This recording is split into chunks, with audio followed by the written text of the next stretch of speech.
Hey, it's Nikki or Beach with My Babies. I thought I would do a week, it's like 3.5, tummy shot to show everybody kind of where my swell's going, as well as talk a little bit about drains. Now that my last drain was removed, I've had some complications, and I think it's important for people to hear about it because even though I'm recovering pretty swiftly, I'm definitely not immune to typical complications, and I have a small seroma, and I wanted to show that to you guys so you kind of can see what it looks like. The doctor's not concerned about it. It's not going to get drained unless it gets much bigger, but I kind of freaked out because I'm prone to getting seromas right now just because all my drains are now out, and mobility, I found out, makes you collect a lot of fluid. So I've pretty much been put on like a modified bed rest, which I'm obviously following to the T right now. But I've been in my recliner for the past 24 hours, and I have another 24 to go. But it's working well. So anyway, I'm going to show you my tummy shot because my scar is not quite as gruesome as it was a couple weeks ago when I showed it to you. And I think my swelling's gone down a little bit. So let me stand up here. Let's see. Angle the thing. All right, so got my sports bra on. Now I am wearing a small compression garment now. So the compression garment is I got it at Macy's. It's just by Flexies. So that's all you need to do for a phase 2 compression garment. It's just got some silicone in it, holds it up.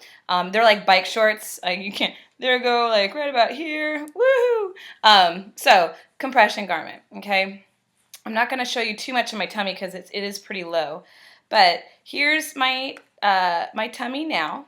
Okay, my belly button, you can see this scar is pretty red. That's not untypical for me. I tend to scar really easily. These have gone down though. This is where they had sutured the pain pump to me. This is an old scar from when I got my gastric sleeve, and then obviously still I've got a little bit of like stretch marks and things left over, but that's okay. I'm a mom. I'm not real concerned about the whole stretch mark thing. Okay, as far as my scar, it's a lot better. I mean, obviously I'm a little bit swollen, so you can see where the compression garment, this is not a scar, this is actually an indent from the compression garment. But if you go around, I'm pretty swollen right here. This is actually a mild seroma. All right here, see how it's kind of swollen? You can also see from my back, it kind of goes out and then back in again. So this is kind of numb. It feels kind of like a waterbed, all right? So this is a mild seroma right here. They're not going to drain it yet, but this is kind of what's going on right there to the other side. Here's my scar on the other side. And then I've got another mild seroma right here. You can see how it's really cushy right there. And if I hit it, it kind of ripples. I don't think you can kind of see that very good. I can see it from me. But it ripples like a waterbed. So this has got some fluid built up in it. And so this is something that they're keeping an eye on, but they're not going to drain me yet. I liked what the nurse said. She said that basically we don't want to poke any more holes in you than you already have. So I appreciate that because I've got a lot of holes in me right now. So let me, my whole computer kind of went a little bit wonky there. There we go. Okay. So drains. My last drain was removed 2 days ago. It was my highest producing drain. And here's TMI. This is TMI for people. So if you don't want to hear about drains and bodily fluids and seepage and things like that, just stop watching. But I think it's important for people to kind of hear what is normal and what surprised me. So my last drain got removed. It was my highest producing drain. It was consistently at 3.5 weeks. It was still, 4 days before I got removed, it was still doing like 90 cc's in a day. The last day before I got removed, it was just down to 18, so it was ready to come out. However, there were some holes in the line, which was allowing air to get through, so the vacuum wasn't working quite as well as it should have been. However, the little mini holes in the tubing, in that kind of plastic tubing, is not uncommon because you're stripping it so much, and it's just getting old.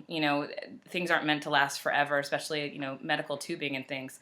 So it was time for it to come out. My skin was also really, really irritated, so it was leaking a lot at the intake site. And I had to, during the last week, wear a lot of gauze. They're called dermacea. They're like these kind of like gauze sponges that I got from the hospital. I would have to fold that and paper tape it around, and it was leaking a lot of fluid. So it was very uncomfortable. Luckily, I was wearing compression garments at the time, which kind of held the tube close to me, and it held all the gauze in place. So I just had to make sure I was changing it and checking it to make sure it didn't leak outside of all my compression garment things, because leaking. So they removed that drain 2 days ago, and now the first 24 hours after that drain was removed, I kid you not, I went through like 8 to 9 gauze sponges and tape. Like, it was just consistently leaking fluid. And I talked with my nurses about that. That's typical. It's not unusual. And as they were saying, and I kind of figured, it's better out than in, all that fluid. But it was surprising. Like, I leaked through my shorts and my outer shorts. Like, it looked like I peed my pants, which is great. And I had to keep changing it to the point where I had to put on some junky old pajamas. And I called the nurse, and I was like, is this normal? I'm leaking like all this fluid. I've changed my pad now, like almost every 45 minutes I was having to change out the sponge pad. And she basically told me that I needed to restrict my movement. The more that I moved, the more fluid would build in my body.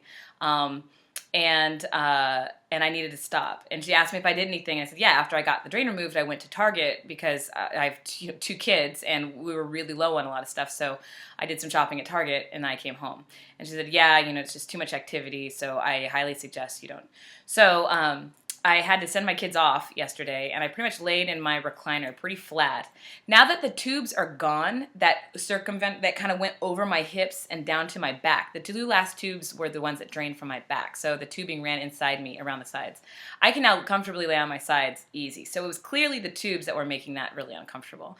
So now that those are out, I can lay on my sides. I found that depending on where I was laying, I would pull fluid. So if I'm in the recliner, which is like this, and my butt's right here, all the swell is in my butt and my back, hence the seroma in my lower back, the small seroma, okay? I've had this tummy one for a while. So hopefully it'll go away. They're not worried about it. But so now I can shift to my side with a pillow between my knees. If I have no pillow between my knees, it pulls a little too much on my hips. So I have the pillow between my knees, and I lay on my side. And I really tried, my left side was swelling up really bad, getting really tight. The swell was causing me to hunch over again, which hadn't been happening for a good 4 or 5 days at this point. So I knew that the swelling was getting a little bad. So I laid on my right hip and tried to help all the fluids kind of shift to the other side for a little bit. It worked. I had to be really mellow.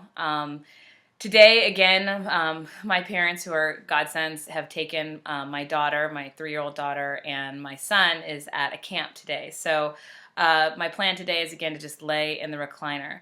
There's a couple things that I'm doing to help kind of de-bloat. I found on Pinterest this Jillian Michaels, water, help shed water weight. Anyway, whatever. It's this drink that I'm making that I'm hoping will help kind of shed water weight. It's basically 60 ounces of water with 2 tablespoons of lemon juice, 1 tablespoon of 100% cranberry juice, no sweetener, and then you add 1 dandelion root tea bag. So I do about, almost less of a cup of all that water, and then I use boiling water, I brew the tea, and then I add that to make the 60 ounces. And you drink 1 of these a day. So you're drinking, it's like about 6 glasses of water a day, which is what you're supposed to drink anyway, on top of whatever I'm drinking with my, my meals or whatever.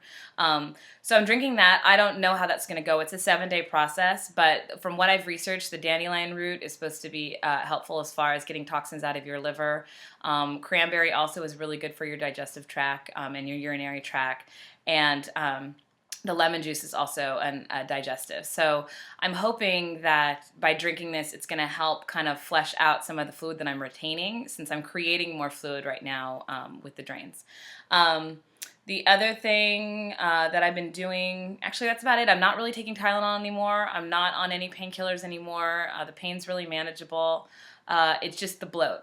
So this is day 2 of kind of my modified bed rest, and I'm hoping that it goes away because I have a retirement dinner to go to this weekend, and then a memorial service the next week, and then a wedding the week after that. So if I can't get my swell under manageable control with the compression garments and my fluid intake and laying low, I'm probably not going to be able to attend one or more of those events simply because it'll agitate a seroma, and I really, really do not want to have to go in and get a seroma removed via syringe. I'm not a needle fan. So that's what's going on. But I thought it would be interesting to see the update with my stomach and how it looks, and the swell is going down. Also, to take a look at the constriction garment, the compression garment, as well as kind of some of the things I'm doing. So hopefully that's helpful. I knew when the nurse talked to me about stromas, I had no idea what they looked like. So now that I know what they kind of look like and what they feel like, that's what it is. But it feels like it's like a something under your skin that feels a little bit like a waterbed. It's just like a pocket of fluid. It's not dangerous. You don't need to go to the ER for it. But your surgeon, if it's big enough, will want to take a look at it and have you monitor it, which is what I'm doing right now. So anyway, have a great, I think it's Wednesday, and I will keep you up to date and let you know how things are going this weekend. So have a good day.